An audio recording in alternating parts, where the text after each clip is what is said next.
na nikiri mna mbunge makini kabisa kabisa,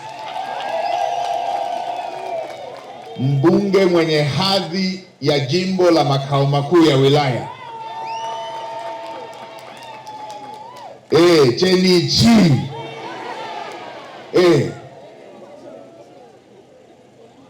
Huyu ni mbunge mzoefu wa kufanya kazi serikalini. Kashakuwa wizara kadhaa, wizara 7.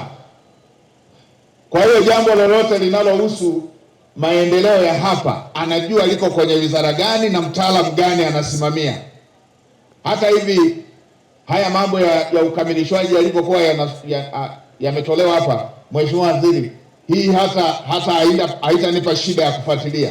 Haya unayamudu kabisa. Fuatilia hiyo bilioni 1, takriban bilioni 1.5 ipatikane, tukamilishe hapa kwenye eneo la afya na maeneo mengine yale ambayo yalikuwa yanahitaji hiyo nyongeza.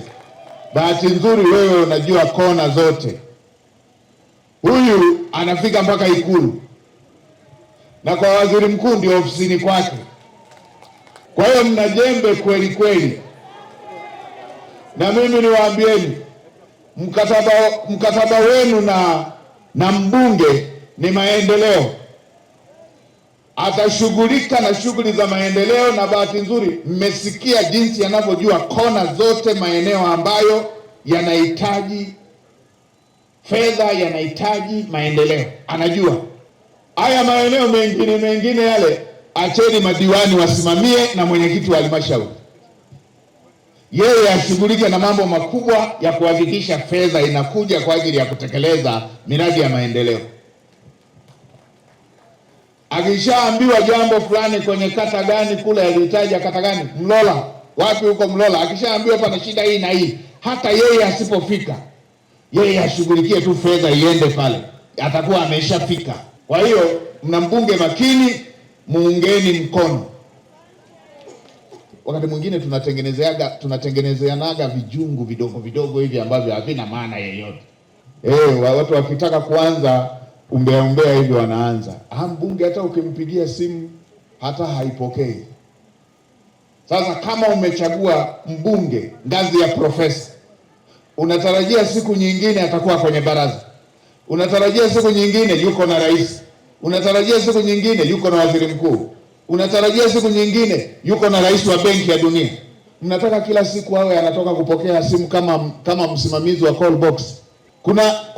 Kuna aina ya mtoto akifika ngazi fulani, wewe mwenyewe mzazi inabidi kuna vitu uanze kumvumilia.